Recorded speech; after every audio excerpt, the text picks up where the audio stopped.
یہ کہانی ہے 3 ریاستوں کی جن کو ایک ہی چیلنج کا سامنا تھا. 2 نے شکست کھائی لیکن ایک کامیاب ہوئی. کیوں؟ وہ چیلنج کیا تھا؟ وہ 3 ریاستیں کون سی تھیں؟ پہلی ریاست آج بھی دنیا کی سپر پاور ہے جس کو USA کہتے ہیں.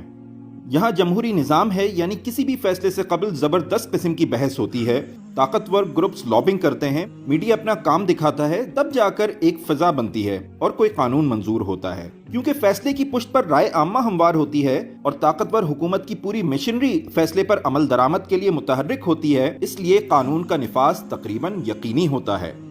دوسری ریاست ماضی قریب کی سپر پاور تھی، اس کو USSR کہا جاتا ہے. یہاں کمیونزم نافذ تھا اور 1 پارٹی سسٹم تھا. سوویت یونین میں آہنی ہاتھوں سے ہر قانون کو نافذ کیا جاتا تھا اور نہ ماننے والوں کا سر کچل دیا جاتا تھا. گویا یہاں بھی قانون کا نفاذ یقینی تھا. چیلنج کیا تھا؟ دونوں ریاستوں کو ایک بڑے چیلنج کا سامنا تھا. وہ چیلنج تھا شراب کا چیلنج. دونوں ریاستوں کے سوچنے سمجھنے والے طبقات اس نتیجے پر پہنچ چکے تھے کہ شراب ان کی ریاست کی ترقی میں بڑی رکاوٹ ہے، اور اس حوالے سے یکسو ہو چکے تھے کہ یا تو ان کی ریاست میں شراب نہیں چلے گی یا شراب کے استعمال کو بہت زیادہ کم کرنا ہوگا. امریکہ میں شراب کے خلاف زبردست تحریک چلی اور بالآخر امریکی آئین میں 18ویں ترمیم کے ذریعے 1919 میں شراب پر پابندی لگا دی گئی. تاہم پھر یہی امریکہ تھا جس نے 1933 میں اس قانون کے خاتمے کا اعلان کیا اور حرام شراب ایک مرتبہ پھر حلال ہو گئی. اس تحریک میں ایک اندازے کے مطابق لٹریچر کے تقریباً 9 ارب صفحات شائع کیے گئے اور لوگوں کے ذہن شراب کے خلاف بنائے گئے. تاہم پابندی کے 14 سال بعد صورتحال یہ بنی کہ قانون کا احترام دلوں سے اٹھ گیا. حرام چیز اس سے زیادہ استعمال ہونے لگی جتنی وہ حلال ہونے کے زمانے میں استعمال ہوتی تھی. شراب کی خفیہ فروخت کو بدعنوان حکومتی کارندوں نے یقینی بنایا. انسانی قانون تمام تر نیک خواہشات کے باوجود عملی دنیا میں نافذ نہ ہو سکا اور بالآخر حکومت نے شراب کی فروخت کو ریگولرائز کرنے کا فیصلہ کیا تاکہ کم از کم اس کی فروخت قانونی طور پر ہو سکے اور حکومت کو ٹیکس بھی وصول ہو. دوسری ریاست سوویت یونین میں 1958, 1972 اور 1985 میں الکوہل کے خلاف 3 بڑی مہمات چلیں. آخری مہم میخائیل گورباچوف کے دور میں چلی جس کو ڈرائی لاء کہا جاتا تھا. شراب کی قیمتوں میں ٹیکس لگا کر اضافہ کیا گیا تاکہ لوگوں کی قوت خرید جواب دے جائے. شراب کی فروخت کے اوقات اور جگہوں کو کم کر دیا گیا.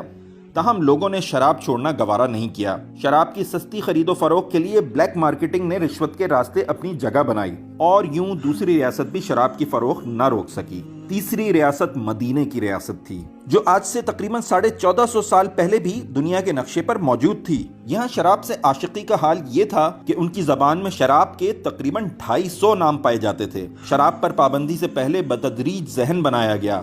شراب کے لیے ابتدائی حکم جو رب کی طرف سے آیا، اس میں واضح طور پر بتایا گیا کہ اگرچہ اس میں کچھ فائدے بھی ہیں لیکن اس کا نقصان فائدے سے زیادہ ہے. مسلمانوں کے ایک گروہ نے شراب چھوڑ دی تاہم دوسروں نے اس کو جاری رکھا. دوسری وحی میں بتلایا گیا کہ نشے کی حالت میں نماز کے قریب نہ جاؤ. یہ سن کر لوگوں نے شراب نوشی کے اوقات مقرر کر لیے. شراب کے نقصان ابھی بھی موجود تھے کہ نشے میں فساد رونما ہوتا اور قتل و غارت گری تک نوبت آ جاتی. پھر تیسرا حکم آیا اور واضح کر دیا گیا کہ شراب اور دیگر کچھ چیزیں شیطان کی گندگیاں ہیں، ان سے دور رہو تاکہ تمہیں فلاح نصیب ہو.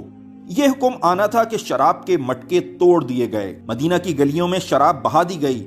حکم نہ ماننے والوں کے لیے 40 کوڑوں کی سزا بھی مقرر ہوئی.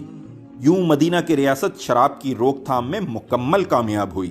کیا آپ نے کبھی غور کیا کہ 2 ریاستیں شراب کے معرکے میں شکست کھا گئیں اور مدینہ کی ریاست فتح یاب ہو کر نکلی؟ امریکہ اور سوویت یونین میں پابندی بہرحال اس حیثیت سے آئی کہ یہ انسانی قانون تھا، لیکن مدینہ کی ریاست میں یہ حکم انسانی قانون نہیں بلکہ الہی قانون کی حیثیت سے آیا جس کو نہ کوئی بادشاہ تبدیل کر سکتا تھا نہ کوئی پارلیمنٹ. جو لوگ اپنے رب پر ایمان رکھتے ہیں ان کے لیے اتنا ہی کافی ہے کہ یہ رب کا حکم ہے اور ہمیں اپنے رب کی بات ماننی ہے. اور ہمارا رب ہمیں دن کی روشنی میں بھی دیکھتا ہے اور رات کے اندھیروں میں بھی. جو مومن روزوں کے دوران پانی جیسی حلال اور ضروری چیز بھی تنہائی میں گوارا نہیں کر سکتا، وہ شراب کے قریب بھی کیسے جا سکتا ہے؟ آج بھی مدینہ کی ریاست کی اسی کامیابی کی وجہ سے 1450 سال بعد بھی عالم اسلام شراب کی گندگی سے بڑی حد تک بچا ہوا ہے، جبکہ ترقی یافتہ ممالک شراب کے ہاتھوں میں یرغمال ہیں.